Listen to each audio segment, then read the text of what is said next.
What also happens in a tendinopathy? Well, for one, in the patellar tendon especially, the tendons usually get a bit thicker, right? So what is going on? Why is the tendon thicker? So if you look at the tendon underneath a microscope, let's say you're looking at a healthy tendon, generally you'll see collagen lined up and looks kind of like spaghetti before it's been cooked. So think about just lined up spaghetti in the box, right? After you have tendinopathy, there are going to be some areas of the tendon that now have disorganized collagen. Okay. So think about, you take that spaghetti, put it in a pot of boiling water, you boil it, and then you pour the spaghetti out into a bowl. It's no longer organized, right? So in tendinopathies, we have healthy, aligned fibers, and we also have this kind of spaghetti looking fiber alignment, right? What I think is really important to understand, and this research is in the patellar tendon specifically, right? And this research was done by Sean Docking et al.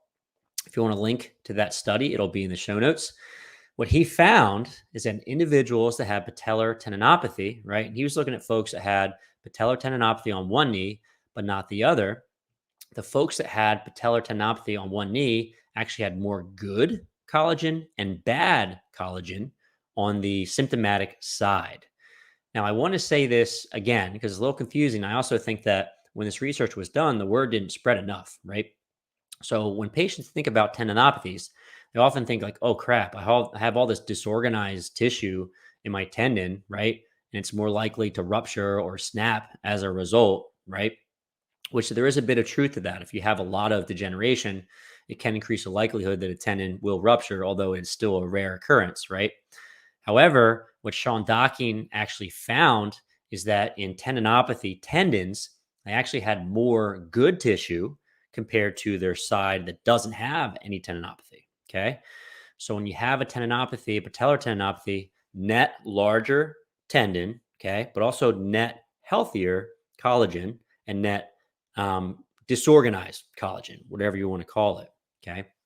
Now, this makes total sense to me. If you have a tendon that is taking a lot of stress and over the course of time, it is attempting to adapt, what does your body do? It tries to buff it up. It tries to make it stronger, right? So it makes sense that there'd actually be more good tissue in that area. It just comes with some of this bad tissue as well. So just because you have some bad tissue doesn't mean that your tendon is not strong, but it is a little more likely to start hurting over the course of time. Okay.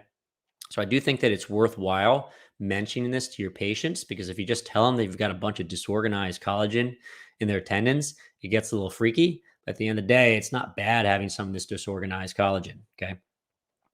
So whereabouts are people getting tendinopathies in the patellar tendon, quad tendon? Well, most folks are getting tendinopathy in the patellar tendon, particularly in the lower pole of the patella. Okay. I'm going to talk about where this is exactly in a second. About 10% of folks will have pain right over top of the tibial tuberosity.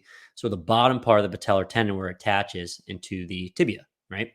And about 25% of folks with tendinopathies are going to be having this in the quad tendon, so right above the patella. Now, I don't have research to support this, but anecdotally, I actually tend to see a lot of folks with quad tendinopathy.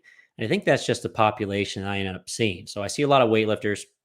I see a lot of folks that are kind of over the age of 30, kind of beyond that age where you see a lot of patellar tendinopathy, right? They're not doing a jumping sport.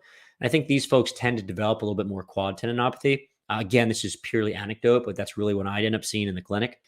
So here's what I want you to do next, guys. If you enjoyed this video so far, I have an entire course. It's free. It's called the Fitness Pain-Free Mini Course. And we go over 3 lessons. Going to help you take a lot of this information that we went over so far and put it into practice. The first lecture is called Why We Need a Better System. So first and foremost, the way we treat fitness individuals, all right, athletic people in the gym from a physical therapy perspective is pretty much broke, okay? So we need a better system to serve the folks that are in the gym that get hurt, they want to get back to training, all right? Lecture number 2 is called 7 Reasons Why People Get Hurt in the Gym. And essentially, we have to know the reasons why people get hurt in the gym so we can keep them safe in the future, right? And when they get hurt, we have to know why and how to get them back to training in the gym. Okay, so a thorough understanding of this is very, very important. I actually have a really cool infographic that goes along with this lecture that you get for free as well. And lastly, we go over a case study of how to get someone out of pain and back to training. So these principles are all phenomenal, but we don't actually put it together and you don't understand how to create a program to get people back in the gym and keep them safe for the long term, then we lose, right? So I'll put a link in the show notes for this. It's a fitness pain-free mini course. Definitely check this out.